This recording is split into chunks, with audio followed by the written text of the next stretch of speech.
오늘은 마가복음 5번째 시간입니다. 예수님의 전도 이제 사역이 본격적으로 시작되어지고 있습니다. 아직도 우리는 마가복음 1장에 머물러 있습니다.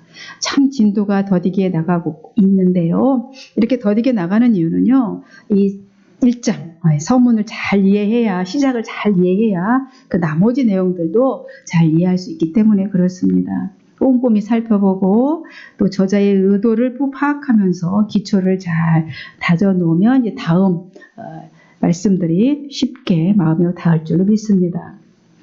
마가복음을 기록할 당시는요.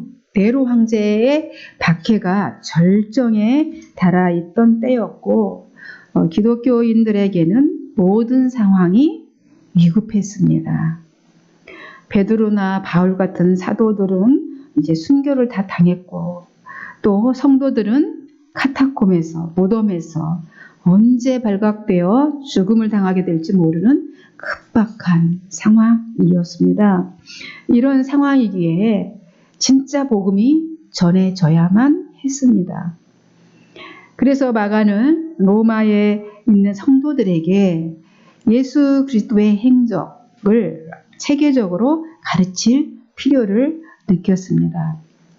이자면 계속해서 죽어가는 이 기독교인들, 이제 순교를 담대하게 받아들일 수 있는 그 힘과 용기를 북돋워 주어야만 했습니다. 옆에서 사람이 계속 믿는다는 이유로 죽어져 갈 때 그들의 심정이 어떻겠습니까?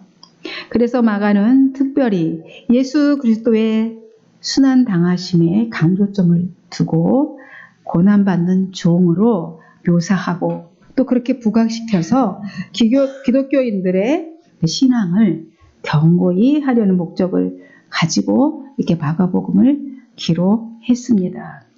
이런 관점으로 읽어야 마가복음의 저자의 의도도 알고 하나님의 은혜를 깊이 체험할 수 있는 것이지요. 오늘 살펴볼 말씀은 예수님께서 지역을 다니시면서 전도하시는 내용입니다. 여러 지역을 다니셨습니다. 본문에 들어가려면 이제 전에 있었던 상황이 어쩌는지를 먼저 알아야 됩니다. 그래야 상황도 지금 현재 오늘에 이르기까지 상황이 연결되어 있기 때문에 그렇습니다. 예수님께서 이제 4명의 제자를 부르시고 가버나움으로 가셨습니다.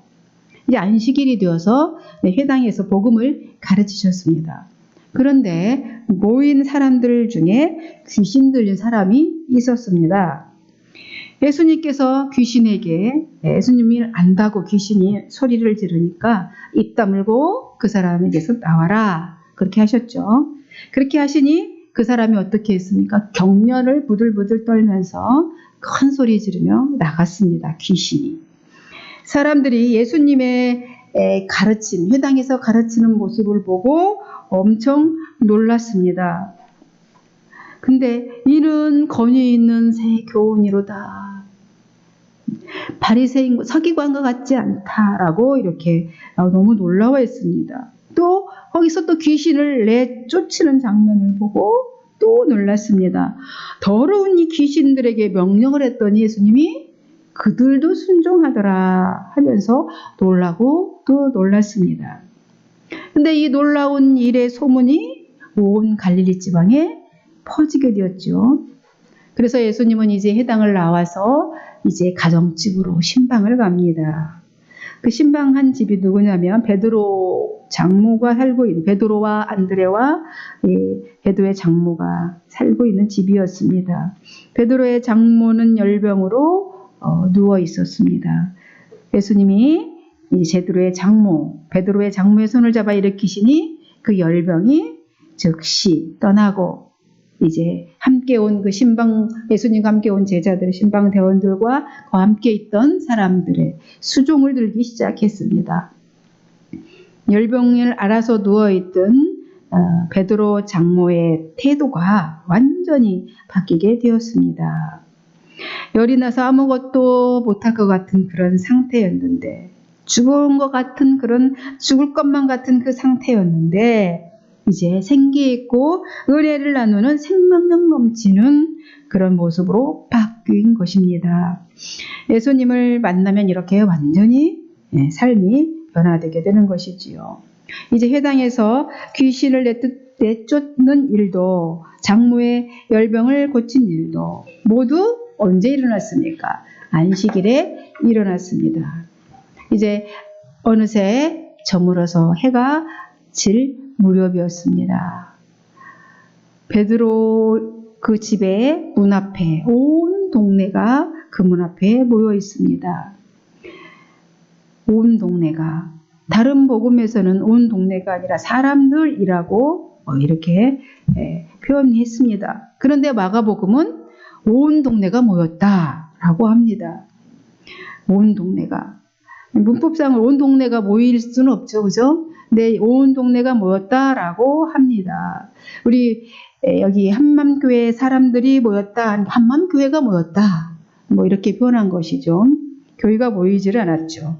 근데 이렇게 표현한 것은 저자가 그 마을 공동체가, 그 동네가 가지고 있는 모든 삶의 그 방식을 가지고 예수님께 나왔음을 말하고자 함이었을 것입니다.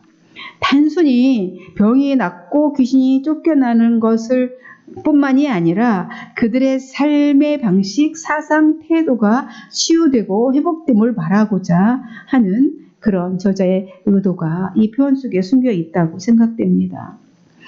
그런데 이들은 왜 낮에 오지 않고 밤에 왔습니까? 이날이 무슨 날이라고요? 안식일입니다. 왜냐하면 해가 지는 때부터 안식일이 끝나요. 해가 지는 순간 안식일이 끝나고 새로운 날이 시작됩니다.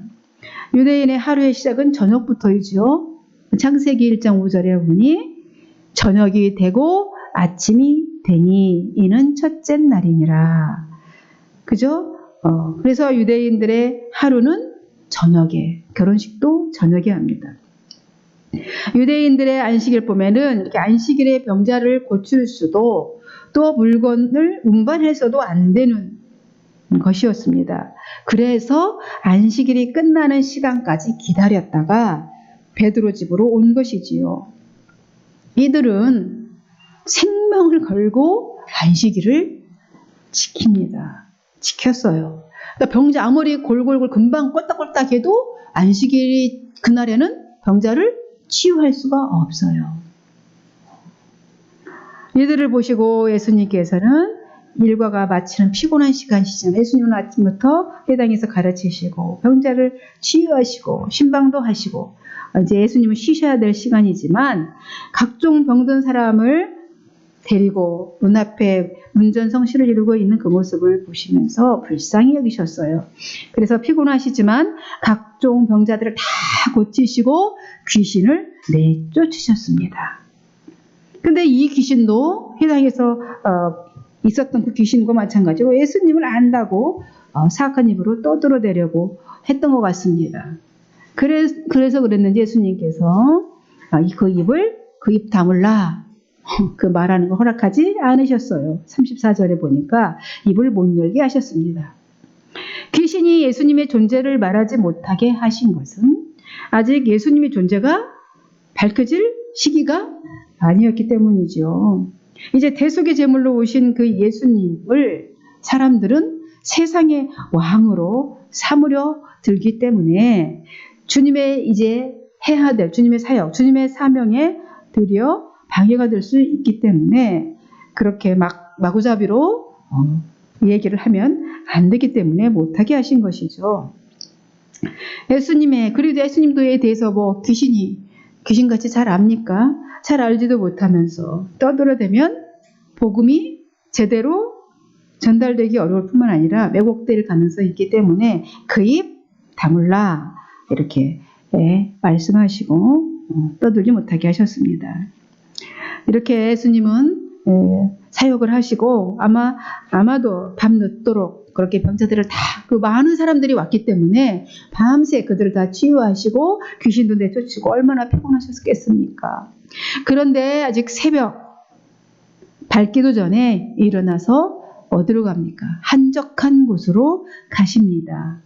그 북적대던 사람들이 이제 떠나고 잠이 드는 시간, 이제 그들로부터, 제자들로부터, 사람들로부터 떨어져서 조용히 하나님과 대화하기 위해서 한적한 곳으로 가십니다. 그곳이 어딘지는 모르지만 동네 바깥 어느 언덕이거나 어느 곳이겠죠. 광야이거나 그런 곳으로 가셨습니다. 이날은 바로 안식 후 첫날이죠.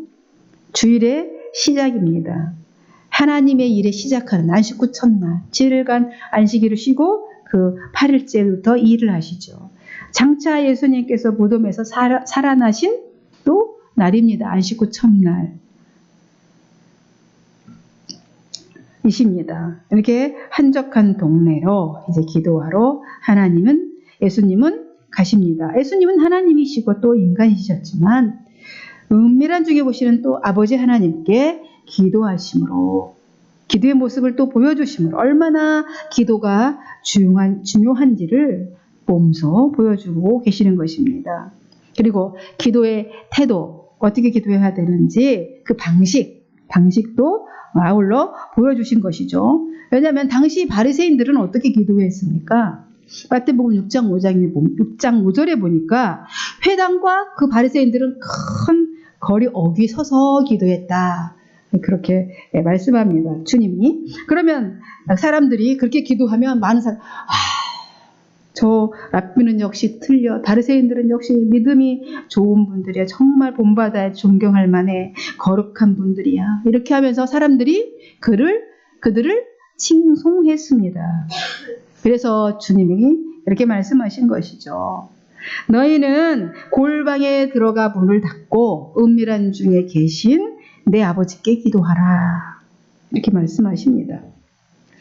예수님은 이렇게 은밀히 하나님과 교통하시기 위해서 한적한 곳에서 이렇게 기도를 하셨습니다. 너희도 그렇게 기도하라는 거예요. 아마도 그날 하루의 일을 위해서 기도하지 않았겠습니까? 이제 안식 후 첫날, 이제 하나님의 일을 시작하시기 위해서 하나님께 의논하고 하나님의 뜻이 무엇인지 그 뜻을 받들기 위해서 기도했을 것입니다. 근데 이제 예수님이 아침 일찍이 눈을 떠보니 시몬과 제자들이 보니 예수님이 안 보이시니까 얼마나 당황했겠습니까? 우리를 버리고 어디 가셨나? 갖가지 염려스러움에 예수님을 열심히 찾아 나섭니다. 그러다가 예수님을, 기도하고 계신 예수님을 보게 되죠. 만나자 아주 격앙된 소리로 이렇게 말하죠. 주님, 주님, 모든 사람들이 찾습니다. 지금 여기서. 아이고, 여기 계셨군요. 예.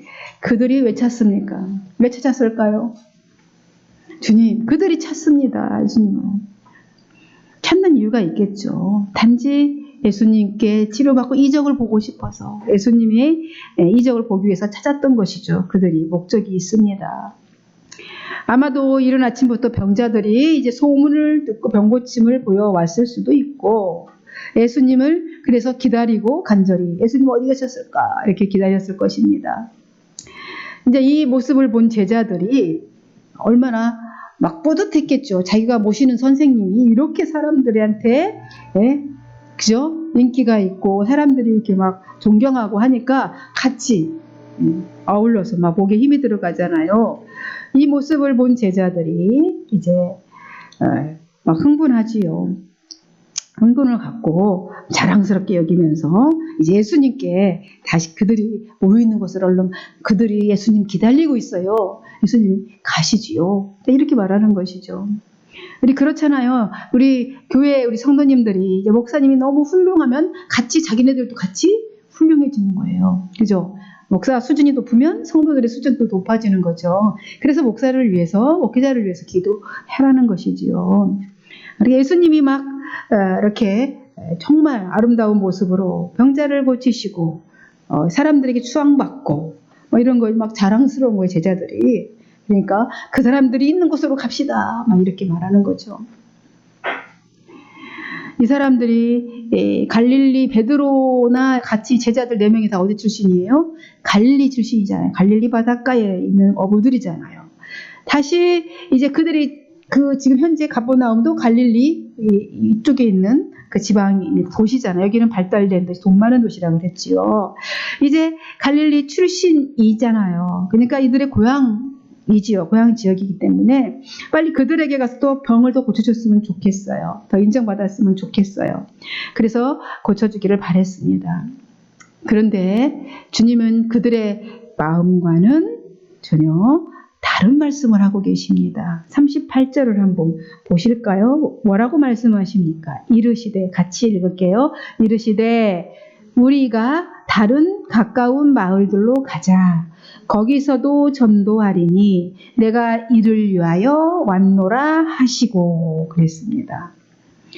예수님은 이제 근처 다른 마을들로 가자 이러시는 겁니다. 지금 사람들이 거기서 기다리고 있다는데, 가버나움 그곳에서 기다리고 있다는데 다른 마을들로 가자 그럽니다. 다른 마을에서도 하나님 나라 복음을 전해야 한다는 것이죠. 나는 이 복음 전하는 일을 위해서 이 땅에 왔다 이렇게 말씀하십니다. 우리는 늘 편파적인 생각을 하고 있지요. 그죠? 상황을 이해하는 경향이 있어요. 모든 이 상황이 내 위주로 나의 유익이 되나, 우리가 좋았으면 우리 교회만, 우리 가정만, 또 우리 동네만, 우리 마을만 축복받았으면 좋겠습니다 라는 바람이 아주 강하게 있지 않습니까? 이 편파적인 생각을 합니다.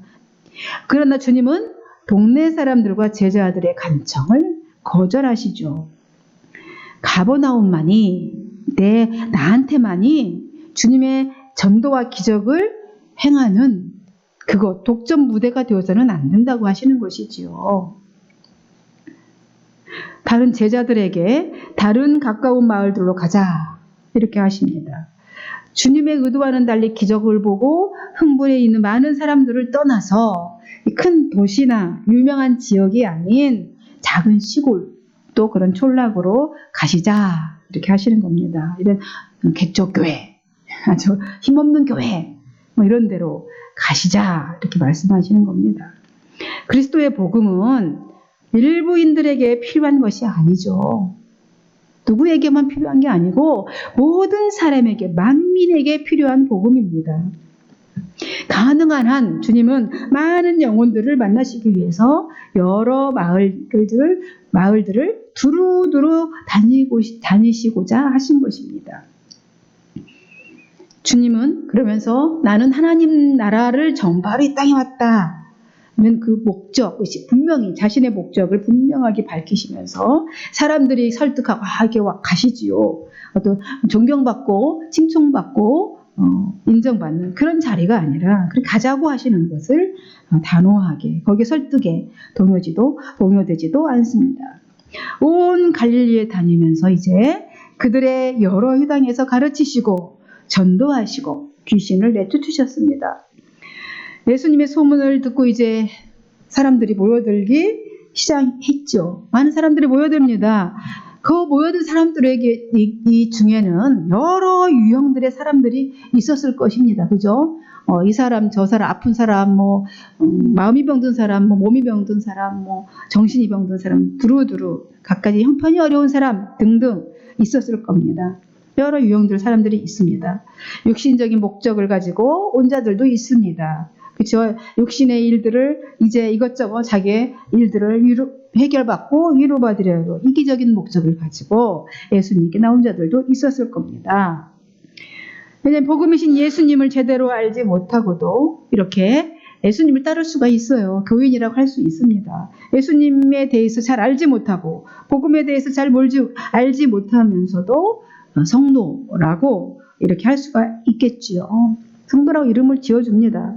그러나 열매가 없는 나무는 추수 때에 어떻게 한다고 했습니까?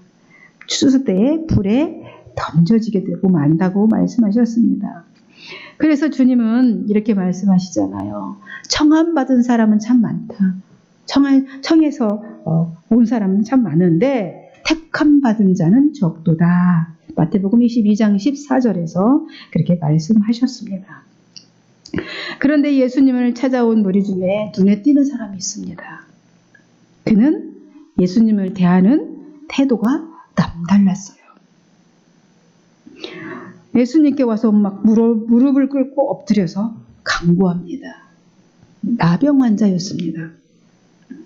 꿇어 엎드렸다는 것은 자신은 정말 무지한 인간이고 죄인이라는 것을 깨닫고 거룩하시고 정말 전능하신 능력이 많으신 하나님께 경건한 마음으로 경외하는 마음으로 이렇게 찾아왔다라는 것을 표현하는 그런 행위인 것입니다. 무릎 꿇어 엎드렸다는 것은 그러니까 철저히 자기 자신을 부인하는 태도인 것이죠. 그런데 여러분, 우리가 잘 알다시피 나병 환자가 세상 사람들과 같이 대중과 함께 살 수 있습니까? 없지요. 레위기를 배웠잖아요. 나병은 어떤 병입니까? 요즘에는 한세시 병이라고 합니다. 감각이 없는 무감각증 병이에요. 살이 썩어서 떨어져 나가는데도 아픔도 모르고 느끼지도 못합니다. 그래서 이 병균을 발견한 사람의 이름을 따서 그 병명을 한세시 병이라고 이렇게 붙인 것이죠. 그게 바로 나병입니다. 피부병, 이제 우리 구약에서 보면은 독한, 나병, 여러 가지 피부병에 대해서 우리 배웠지 않습니까? 그러나 나병은 유대인들에게는 하나님의 형벌, 저주로 내려진 병이라는 인식이 유대인들에게는 있습니다. 그래서 나병 환자는 어떻게 해요? 진영 밖에, 마을 밖에서 사람들과 섞여 살지 못하고 그런 동굴이나 그런 데서 살아야만 했습니다. 혹시 사람을 만나게 되면 어떻게 해야 된다고요? 부정하다, 나는 부정하다 이렇게 외쳐야 됩니다. 그래서 사람들이 자기 가까이 오지 못하도록 너무나 혹독한 형벌이지요. 그래서 하나님으로부터 내려진 저주의 병이라고 그런 생각을 하고 있는 것입니다. 그런데 나병 환자가 지금 군중 속을 헤치고 어떻게 했다고요? 예수님 앞에 꿇어 엎드려 이렇게 주님과 말하고 있습니다. 어찌된 일일까요? 나병 환자는 분명히 진영 밖에 살아야 된다고 했는데, 그래서 나병 환자에 관한 그 법들을 우리가 13장에서 레위기 13장에서 피부병에 관한 여러 가지 질병에 대해서 우리가 다뤄보았었는데요. 나병 환자에 관한 하나님이 주신 그 율법 중에 어떻게 하라고 했는지를 한번 살펴보았습니다. 레위기 13장 9절에서 11절입니다. 제가 읽어보겠습니다. 사람에게 나병이 들었거든 그를 제사장에게 데려갈 것이요. 제사장은 진찰할지니 피부에 흰점이 돋고 털이 휘어지고 거기 생살이 생겼으면 이는 그의 피부에 오랜 나병이라. 제사장이 부정하다 할 것이요. 그가 이미 부정하였은즉 가두어 두지는 않을 것이며 이렇게 기록했습니다. 이렇게 말씀하셨어요. 그러니까 이 나병 환자가 사람들과 섞여 살 수 있었던 것은 나병이 걸린 지가 오래돼서 오랜 나병이기 때문이었습니다. 왜냐하면 두지 않아도 되었기 때문에 오랜 나병이 오래된 사람. 그러니까 제사장에게 다시 말하면 확진자, 나병 확진받은 사람이죠. 오래 되었지만은 이제 가두어 두지는 이건 오래된 나병이야. 그러니까 어떻게 보면 이제 전염성이 없거나 이런 뭐가 있었겠죠. 오래돼가지고. 그래서 가둬두지 않고 나돌아다닐 수 있도록 했던 것 같습니다.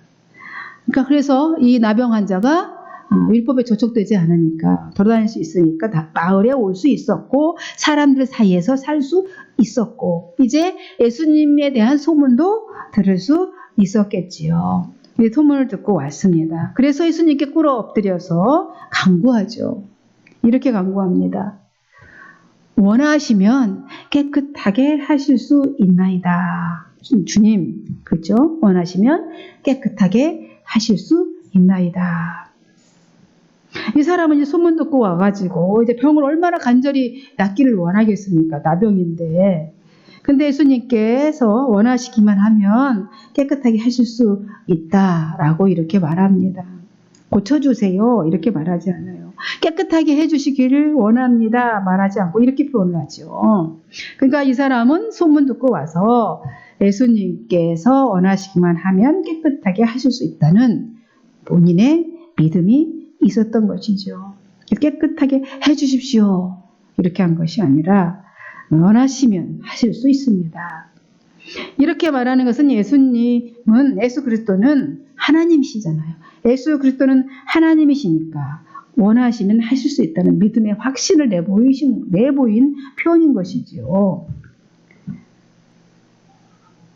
그가 어떻게 알았는지는 모르지만 예수님이 그리스도이고 그리스도가 하나님이신 것을 알았던 것 같습니다. 그런 믿음을 갖고 있었던 거죠. 자신의 운명을 예수님의 뜻에 맡기고 주님이 원하시면 자신의 운명을 예수님의 뜻에 맡기는 그의 신앙 고백이었던 것이죠. 그러자 주님은 그를 불쌍히 여기셨어요. 그러면서 손을 대십니다. 내밀어 대십니다. 이 모습은 깜짝 놀라는 일이겠죠. 보는 모두가 깜짝 놀랄 행동인 것입니다. 그죠? 종교적으로 부정한 사람이니까 종교적으로나 의학적으로나 아니 나병 환자에게 그렇게 깜짝 놀랄 행동을 하셨습니다. 부정한 나병 환자에게 손을 대다니 이렇게 사람들이 그랬겠죠.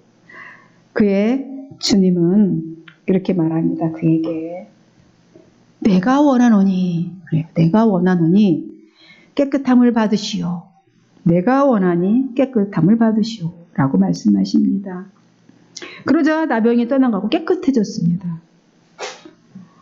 그를 보내면서 주님은 또 엄하게 또 경고를 하십니다. 깨끗하게 고쳐주셨는데 삼가 아무에게도 아무 말도 하지 말고 가서 네 몸을 제사장에게 보이고 내가 깨끗하게 되었으니 모세가 명한 것을 드려서 그들에게 입증하라.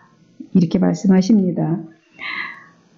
그러니까 고침받은 나병 환자에게 아주 신중하게 내가 고침받았으면 이렇게 막 떠들어대지 말고 신중한 태도를 하도록 이렇게 부탁을 하신 겁니다. 아무에게 아무 말도 하지 말고 이제 네 제사장에게 몸 보이고 할 때까지 좀 아무 말도 하지 말아라.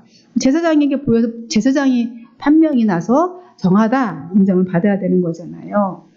이제 보이고 깨끗하게 되었으니까 그 다음에 확증적으로 얘기하시죠. 예수님께서 깨끗하게 되었으니 모세가 명한 것을 드려서 그들에게 입증하라. 모세에게 명한 것이 뭐예요? 14장에 나와 있죠. 정결법에 속건제를 드리고 속죄제를 드리잖아요. 모세가 명한 그 것을 드려서 하라고 이렇게 말합니다. 왜냐하면 나병은 형벌의 뜻이었기 때문에 다시 죄를 범하면 어떤 치명적인 결과가 있을지 모르잖아요. 그래서 좀 조심하라 경고도 하신 것이지요. 제사장에게 보이라는 것은 제사장 자신이 이제 예수님 판단하잖아요. 판단해서 제사장이 예수님이 메시아인 것을 이 나병 환자의 고침을 통해서 이거는 하나님이 내린 벌이 하나님이 아니면 고칠 수 없는 병이잖아요. 그들 인식 속에 나병이 하나님께서 내린 벌이라면 하나님이 치료하셔야 되는 거잖아요. 그러니까 제사장에게 그 나병이 나은 것을 꼭 보이라 이렇게 말씀하신 것은 증거가 되도록 그리스도가 하나님이시고 그리스도이신 것을 증거가 되도록 그렇게 하시라는 것이죠. 제사장에 보이기 전에는 아무 말도 하지 말라는 것은 나병 환자가 병 나은 것을 퍼뜨리면 어떻게 되겠습니까? 많은 사람들이 몰려들게 되겠지요. 그렇죠? 근데 예수님은 지금 사역 시작한 지 얼마 안 되잖아요. 공생에 이제 막 시작한 지 얼마 안 되는데 이게 먼저 막 퍼져 나가게 되면 로마의 관심이 누구에게 쏠리겠습니까? 이제 예수님을 믿는 무리들 이게 그 로마 법에는 로마가 정하면 그죠? 법이 되는 거잖아요. 이제 군중들이 이게 소요를 일으키는 걸 가장 두려워하잖아요. 예수님이 사람들이 막 전파해서 오면은 로마가 벌써 딱 찍어서 골칫덩어리가 되어 지키게 되는데 아직은 그럴 때가 아니기 때문에 좀 그렇게 하지 말아라 말씀하신 것이죠. 명령하신 겁니다. 이런 기적 예수님이 이렇게 치료하고 이렇게 귀신 쫓아내는 이런 기적이 도리어 주님의 복음 사역에 방해가 될 수 있기 때문에 좀 아직은 신중하게 행동해서 아무에게도 이런저런 얘기하지 말고 확증만 받아라 이렇게 말씀하신 겁니다. 그런데 그 사람이 어떻게 했습니까? 45절 같이 한번 마지막 절을 같이 읽읍시다. 그 사람, 그러나가 나오죠. 시작. 그러나 그 사람이 나가서 이 일을 많이 전파하여 널리 퍼지게 하니 그러므로 예수께서 다시는 드러나게 동네에 들어가지 못하시고 오직 바깥 한적한 곳에 계셨으나 사방에서 사람들이 그에게로 나오더라. 어떻게 됐어요? 온 동네에 다 퍼지게 해가지고 어떻게 해요? 그 동네에 들어가지 않으셨습니다. 예수님이 오는 길을 들여 막았죠. 그죠? 퍼져가지고. 물론 자신이 다 나은 것을 보고 막 친구들이나 가족들이 너무 기뻐가지고 못 참고 막 더 소문을 냈을 수도 있겠지요. 네, 그냥 아무 말도 하지 말고 그냥 바로 제사장으로 갔어야 되는데 그러지를 않은 거죠. 집으로 먼저 갔나 봐요. 그죠? 사람들에게 먼저 얘기했어요. 그러나 예수님은 다시는 드러나게 동네로 들어가지 못했습니다. 예수님을 동네 바깥으로 한적한 곳으로 내모른 결과가 되고 말았지요. 오직 바깥 한적한 곳에만 계셨습니다. 산, 이런 바닷가, 이런 곳이 있겠죠. 예수님이 계신 곳이면 그러나 어디서든지 사방에서 어떻게 알고 사람들이 모여 들었다, 찾아왔다 이렇게 말합니다. 이렇게 예수님의 일상은 이들에게 이 사람들에게 많은 사람들에게 하나님 나라를 가르치고 전파하며 병을 고치고 귀신을 내쫓던 일로 채워져 있었습니다. 여러분, 제자들인 우리도 이제 예수님의 열정, 예수님이 향하신 이 열정을 가지고 영혼 구형에 힘써야 될 줄로 믿습니다. 우리 한마음교회가 지금 연약해 보이지만 예수님 한 분이, 지금 예수님 한 분이 제자 4분을 그죠? 픽업했죠. 선택했습니다. 그리고 이제 예수님도 12명의 제자를 삼으셨습니다. 그 중에서 한 명은 또 배신도 했습니다. 그래서 숫자에 중요한 것이 아니고 우리가 얼마나 영혼에 대한 열정을 가지고 우리 다음 세대를 위해서 제자들을 양육해내고 키워내는 거가 중요한지 생각하게 됩니다. 또 같이 영혼 구원에 힘쓰는 저와 여러분이 되기를 간절히 바랍니다. 기도하겠습니다. 하나님 감사합니다. 오늘 예수님께서 두루 마을들로 다니시며 하나님 나라를 전파하시고 병을 고쳐주시고 귀신을 내쫓았습니다. 이것이 하나님께서 계획하신 구원의 여정 속에 있었던 일들입니다. 목적은 십자가고 십자가의 죽으심으로 우리 모든 영혼들이 구원받는 그 사역이 주님의 깊은 사역이었습니다만 오늘 그 과정 중에 계셔서 사람들을 불쌍히 여기시고 인간들을 치유하시고 회복하시는 모습들을 바라보며 우리가 또 어떻게 주님의 제자로서 살아가야 될지를 생각하게 합니다.